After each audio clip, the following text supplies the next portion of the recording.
Hello, Joe. Bevan of Desperate Journalist. How do I find thee? Happy, sad, in between? Fine, apart from the ongoing existential ennui, obviously. Can I ask, quick question before we start talking about the victim. What were the running, say, titles in the running, so to speak, for the album? Were there other titles, or was it like, no, this needs to be Maximum Sorrow?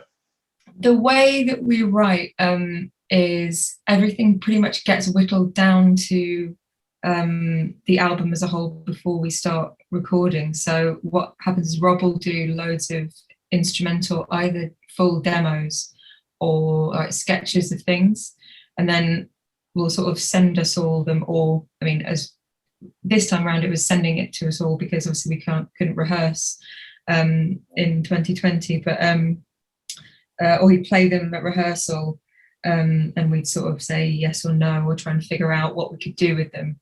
And then, so sort of before they're even songs, a lot gets eliminated. I mean, Rob is ridiculously sort of merciless with his deletion of things, to the point that he'll just like delete the entire file if it's not satisfactory, which I think is a bit extreme.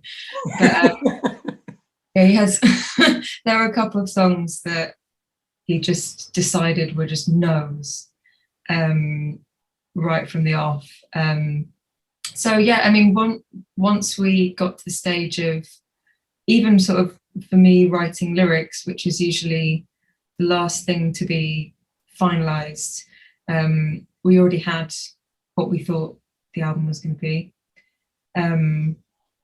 There was one different, there's one outlier on the album, which is the first song, Formaldehyde, which is something that I just randomly wrote because I was just bored and playing on the keyboard.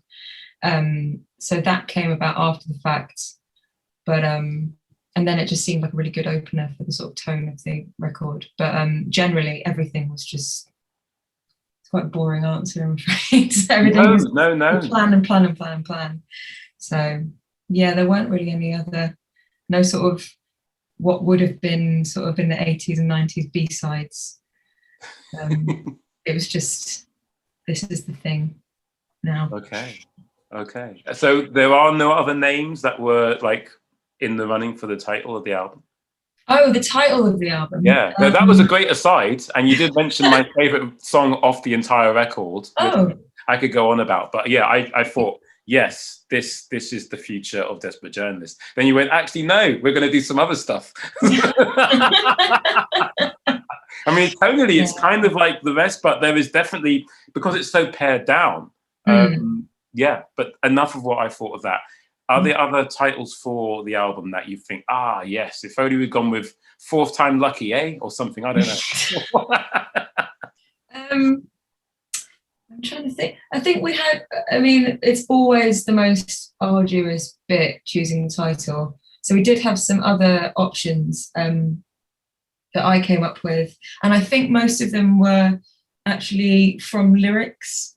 But then we sort of thought, I mean, I hit upon Maximum Sorrow quite early on, because it's a project that I've always been really, really interested in, and it's really resonated with me. And it's also just like a really cool 2 words. Like it just sounds interesting.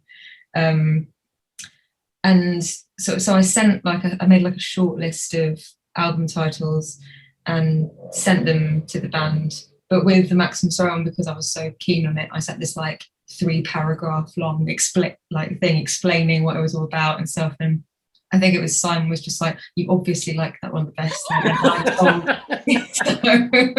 So that's my vote. And yeah, for a while we were, I had this sort of like crisis of confidence, going like, oh, is it too similar to In Search of the Miraculous, which is also the title of a conceptual art project. But yeah, I was eventually talked around, and I'm glad that I was. Wow, I'm glad they talked to you around. I mean, it's lovely to hear that you have different aspects of a philosophy, which gives birth to words and thus meaning. If you didn't have that and we're just trying to find something different, I would be, a bit more suspicious of that, I suppose. But it's meaningless to me in terms of me saying all that, because ultimately I'm not in the band, so I just have to deal with it.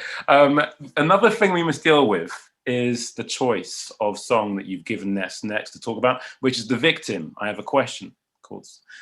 So what is it about The Victim that made it onto your choice of current favorite songs off the album? Is there a particular aspect of it that you think, right, this needs to be represented in interview? Or is it just like, yeah, I woke up, John asked me which song I like, and I went, that one? Well, I think it is my favorite track on the album. And I think it's partly because it's very, I mean, if you listen to our first album, it's such a progression, I think, in terms of how well it's played, how well it's recorded, sort of the way that it sounds definitely sounds a lot more kind of proper to me. But also I think it still retains the emotion and the directness that we are supposedly famed for. And yeah, I mean, it's also like, it's a very personal song. It's sort of me trying to get my head around bad relationships that I've had with people and how that can kind of make you second guess yourself. And it's kind of like me trying to be sort of gentle to the person in question, but also a bit of a fuck you. So I'm really glad that we've managed. I think personally that it's been pulled off in every aspect in like quite a classy way. And so that's really gratifying to me. It makes me feel more mature. Well, I'm probably not. It makes me feel like the band is mature. It's just like a sort of a symbolic thing that I feel is a really good achievement in terms of maturity without being boring. Sure. Wow, that's so comprehensive. I'm not sure what you'll make of my second question, because you've been so classy, but this is the kind of Disney apple now that I'm going to offer you. Did you find yourself editing the lyrics to protect the not so innocent? And have you ever released a song and decided any unnamed dickheads got off far too easy?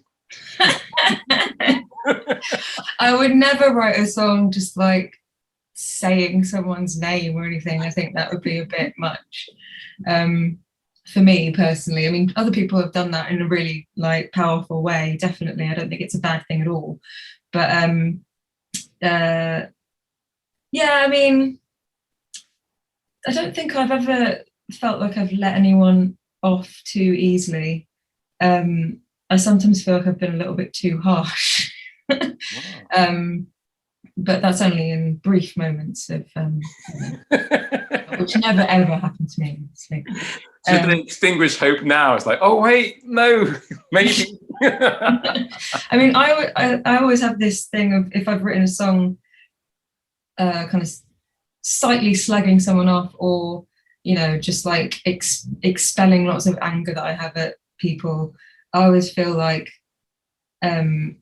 so pleased that I've managed to do that in a constructive way, rather than just sort of internalizing it, or just, I don't know, being really self-destructive or screaming at them or causing a scene or something. I just feel like so pleased with myself for managing to do what I think is a constructive thing, that yeah, I wouldn't want to drag it down to a ad hominem attack. Or a specific ad hominem attack. Well, fair enough. I mean, it's all energy, isn't it? It's cause and effect. What goes out comes back in, But without going full hippie, where can people buy your album? Where can they choose to buy it? Well, our Bandcamp is the best option because we get all of the money. I think you can also buy it from the Fierce Panda store and iTunes, other places like that. And I think some shops that I'm not sure, which is really helpful. But yeah, just Google it. You heard it, folks. Google it and you can get a great album. Thank you for your time, Joe. You have been immensely pleasurable to talk to. I will see you in the next and final video version of this kind of way of talking to each other. Thanks. Bye-bye. Bye.